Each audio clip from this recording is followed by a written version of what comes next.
अध्यक्ष महोदय, सर्वश्री रणधीर सावरकर व इतर सदस्यांनी आणलेल्या नियम 293 या प्रस्तावावरती बोलण्यासाठी आणि त्याला पाठिंबा देण्यासाठी या ठिकाणी मी उभा आहे।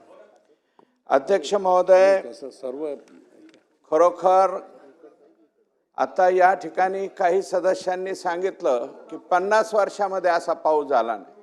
अध्यक्ष महोदय, 80-90 वर्षाच्या वडीलधाऱ्या माणसांना जरी विचारलं तरी अध्यक्ष महोदय ते सांगतात आमच्या हयातीमध्ये एवढा भयानक पाऊस कधी झालेला नाही। आणि अध्यक्ष महोदय, जे नुकसान झालेलं आहे त्याची सुरुवात ही माझ्या मतदारसंघापासून सुरू झाली।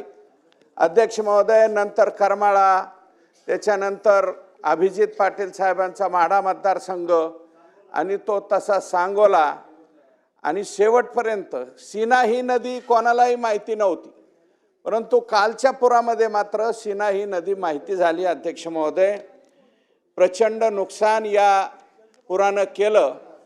माझ्या इथं तर स्वतः मला माननीय मुख्यमंत्री, उपमुख्यमंत्री, अजितदादा आमचे पालकमंत्री आहेत, त्यांना बोलून हेलिकॉप्टरची सुद्धा सुविधा आम्हाला करावी लागली आणि हेलिकॉप्टरने माणसं रेस्क्यू करण्याची सुद्धा पाळी त्या ठिकाणी आमच्यावरती आली।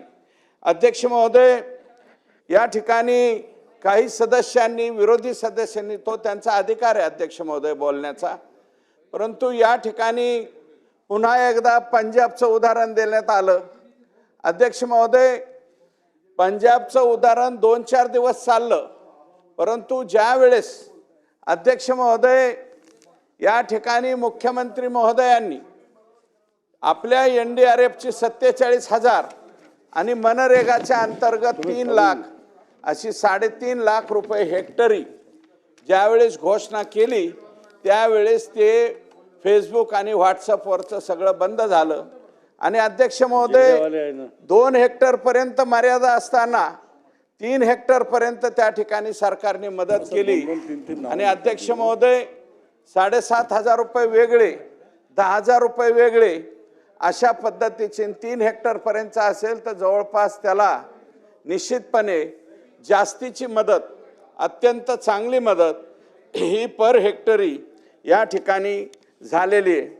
अध्यक्ष महोदय, या ठिकाणी राज्य सरकारने 31,628 कोटीचं पॅकेज आज जरी जाहीर केलेलं असलं तरी माझं मत असं आहे, माननीय राज्याचे मुख्यमंत्री, माजी मुख्यमंत्री, आत्ताचे उपमुख्यमंत्री आणि अर्थमंत्री, उपमुख्यमंत्री महोदय आणि संपूर्ण कॅबिनेटने अतिशय चांगला निर्णय घेतला। हे जरी 31,500 कोटीचं पॅकेज असलं तरी फायनलला जाईपर्यंत माझ्या मते हे कदाचित 40,000 कोटी रुपयापर्यंत सुद्धा त्या ठिकाणी जाईल। अध्यक्ष महोदय, अडचणी आहेत, काही लोकांचं फार्मर ID नीटनाटकं नाही, काही शेतकऱ्यांचं EKYC झालेली नाही म्हणून सुद्धा अनुदान अडकतंय, परंतु त्यातला सुद्धा SDM, तहसीलदार हे मार्ग काढतायत आणि त्यांना ते अनुदान त्या ठिकाणी वितरित होते। आता पुढच्या टप्प्यातला आणखी पुढे येईल, परंतु अध्यक्ष महोदय, या ठिकाणी पंजाबचं उदाहरण देण्याची आवश्यकता नाही। जवळपास पंजाबचं आणि पंजाबपेक्षा सुद्धा काही प्रमाणामध्ये ज्या खरडून गेलेल्या जमिनीच्या बाबतीमध्ये 3.5 लाख रुपये हेक्टरपर्यंत त्या ठिकाणी मदत ही झालेली आहे। त्याच्यामुळं आपल्याला आपल्या सरकारने, म्हणजे सामान्य माणूस म्हणला की आजपर्यंत कधी सरकारने एवढी मदत केली नाही, एवढी मदत माननीय मुख्यमंत्र्यांनी याच्यामध्ये केली, हे नम्रपणे या ठिकाणी सांगण्याची आवश्यकता आहे। अध्यक्ष महोदय, एक काही प्रश्न या ठिकाणी निर्माण होणार आहेत। आता आपण गाळमुक्त धरण आणि गाळयुक्त शेती याच्यासाठी दरवर्षी पैसा देतो। अध्यक्ष महोदय, नाम फाउंडेशनच्या माध्यमातून आपलं जे लोकल सेक्टर डिपार्टमेंट आहे, जिल्ह्याचे जिल्हाधिकारी आहेत, ते प्रस्ताव पाठवतात आणि हे प्रस्ताव आल्याच्या नंतर अध्यक्ष महोदय, या वर्षी ज्या भागामध्ये पाऊस झालेला आहे तिथला गाळ उपसण्याची आवश्यकता आहे, तरच ही खरडून गेलेली जी जमीन आहे अध्यक्ष महोदय 2-2 परसापर्यंत जमीन खरडून गेलेली आहे शेतकऱ्याची, थोडी थिडकी गेलेली नाही. 3 बोटाचा थर जरी मातीचा वाहून गेला तरी सुद्धा ती जमीन ॲज लाईक खरडून गेल्यासारखी परिस्थिती होते. इथे 2-2 परस जमीन एकदम खाली खोलवरती त्या ठिकाणी खरडून गेलेली आहे.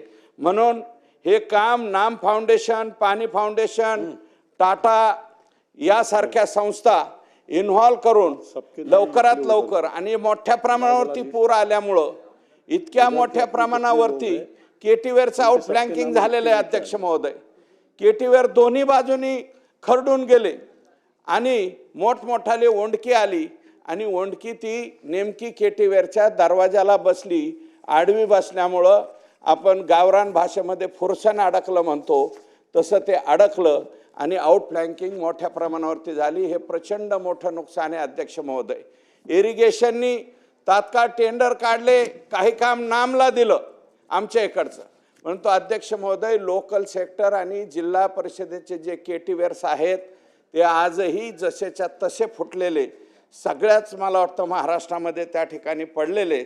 याच्या बाबतीतला निर्णय हा राज्य सरकारने लवकरात लवकर त्या ठिकाणी करावा, अशा प्रकारची एक विनंती आहे. आणि कापूस हे 8 माही पीक आहे अध्यक्ष महोदय. आमच्याकडं बऱ्यापैकी होतं, त्याला हंगामी बागायत म्हणून पकडलं पाहिजे, अशा प्रकारची एक मागणी मराठवाड्यातल्या शेतकऱ्यांच्या वतीनं या ठिकाणी मी करतो. अध्यक्ष महोदय, कृष्णा मराठवाडा योजनेचा या ठिकाणी उल्लेख केला, परंतु या योजनेला खरी जर गती दिली असेल ती या राज्याचे मुख्यमंत्री महोदय माननीय देवेंद्रजी फडणवीस साहेब, एकनाथ शिंदे साहेब आणि आता उपमुख्यमंत्री अजितदादा यांनी दिलेली आहे. आणि अतिरिक्त 30 TMC पाणी आणखी मराठवाड्यासाठी देण्याच्या बाबतीतला निर्णय होतोय भविष्यामध्ये. आणि गोदावरी खोऱ्यामध्ये 53 TMC पाणी आणण्याचं कैलास पाटील बोलले, त्याला माझं थोडंसं समर्थन आहे अध्यक्ष महोदय, कारण ह्या योजना लवकरात लवकर मार्गी लागल्या पाहिजेत, अशा प्रकारची विनंती आहे.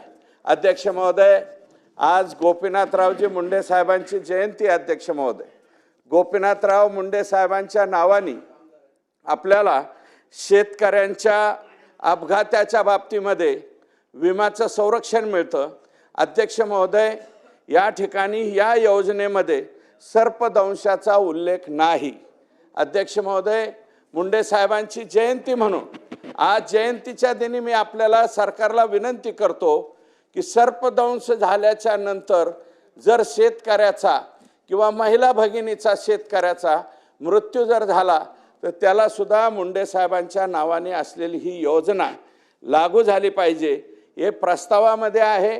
प्रत्यक्षात उत्तर उद्याच्याला आम्हाला मिळेल किंवा परवा मिळेल, परंतु या उत्तरामध्ये कृपया सर्पदंशाच्या बाबतीमध्ये या ठिकाणी उल्लेख असावा, अशा प्रकारची विनंती. अध्यक्ष महोदय, बिबट या प्राण्याबद्दल, बिबट्याबद्दल या सभागृहामध्ये बोललं गेलं. आता जुन्नरचे आमदार साहेब या ठिकाणी बोलले. अध्यक्ष महोदय, माझ्या इथं कोरोनाच्या काळात नागनाथ गर्जे, स्वराज भापकर हे 2 माणसं अध्यक्ष महोदय मारली गेली. सौभाग्यवती भोसले यांच्यावरती जो अटॅक झाला त्याच्यामुळं कायमस्वरूपी त्यांची वाचा गेली. अध्यक्ष महोदय, आता काही दिवसापूर्वी बोबडे म्हणून एक महिला आहेत आमच्या इथल्या वाघेरा तिथल्या, तर त्यांचा सुद्धा मृत्यू झाला. अध्यक्ष महोदय, गोल्हार नावाचा 37 वर्षाचा युवक आता त्या ठिकाणी खाऊन टाकला. अध्यक्ष महोदय, आणि सौ सानप म्हणून वडझरीच्या त्यांच्यावरती हल्ला झाला. सौ खाडे त्यांच्यावरती हल्ला झाला. अध्यक्ष महोदय, आम्हाला सांगण्यात आलं की येडशीचा वाघ इकडं आला म्हण. बिबटची संख्या 2012-13ला अध्यक्ष महोदय अवघी 3 होती. आता माझ्या मतदारसंघामध्ये फक्त आता इथे उल्लेख होत असताना अहिल्यानगर आणि पुण्याचा उल्लेख होतो. अध्यक्ष महोदय, माझ्या मतदारसंघामध्ये 250 पेक्षा जास्त बिबटची संख्या झालेली आहे. अध्यक्ष महोदय, प्रत्येक माणूस फोन करतोय रात्रीचं दारावर जावं का नाही. प्रत्येक जण म्हणतोय दिवसा लाईट दिली पाहिजे. दिवसा लाईट सोडली तर लाईट चालत नाही, अशी अवस्था आहे. तेव्हा या बाबतीमध्ये अध्यक्ष महोदय, आमच्या मतदारसंघामध्ये रात्रीची लाईट बिलकुल चालली नाही पाहिजे. दिवसाच लाईट आम्हाला दिली पाहिजे। दुसरा अध्यक्ष महोदय, सोलार पंपच्या बाबतीमध्ये जो निर्णय घेतलेला आहे, शेतकऱ्याकडनं कंपन्या चुकल्या अध्यक्ष महोदय। शेतकऱ्याला काय माहिती कोणती कंपनी काय, इंडू गुंडू मुंडू सुंडू कोणत्या बी जेवढ्या कंपन्या आल्या तेवढ्या लोकांनी लाईक करून टाकले अध्यक्ष महोदय। याच्यामध्ये शक्ती कंपनी आहे, जयस्वाल का काय नावाची कंपनी आहे, ह्या चांगल्या कंपन्या आहेत। त्याच कंपन्यांना अध्यक्ष महोदय सोलार पंपचं काम हे या ठिकाणी दिलं पाहिजे। अध्यक्ष महोदय, या बिबटला या ठिकाणी साहेब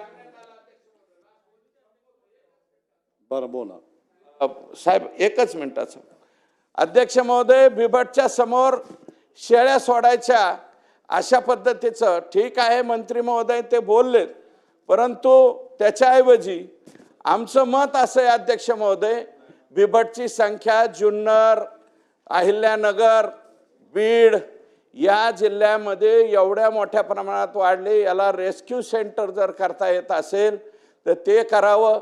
अन्यथा अजितदादा म्हणाले होते की ह्यांना वनतारामध्ये नेऊन सोडावं, 550 सोडतो म्हणाले। दादा परत म्हणाले की अध्यक्ष महोदय खरोखर आहे, हे जंगलातले बिबट राहिलेले नाहीत, हे अक्षरशः माणसाळलेले आहेत आणि हे उसातच पैदास इकडं होते, पण आमच्या इकडं मात्र जनतेच्या जवळ, गावाच्या जवळ ते त्या ठिकाणी बाळंत होते आणि एकाच वेळी अध्यक्ष महोदय 3-3 बिबट होत आहेत आणि त्या पिल्लाला जर हात लावला तर मग मात्र त्या अख्ख्या गावाला झोपून देत नाही, अशी एकंदरीत परिस्थिती आहे। या बिबटच्या बाबतीमध्ये लवकरात लवकर त्या ठिकाणी निर्णय घेण्याची आवश्यकता आहे आणि तो शासनाने घ्यावा अशा प्रकारची विनंती करतो आणि या ठिकाणी थांबतो।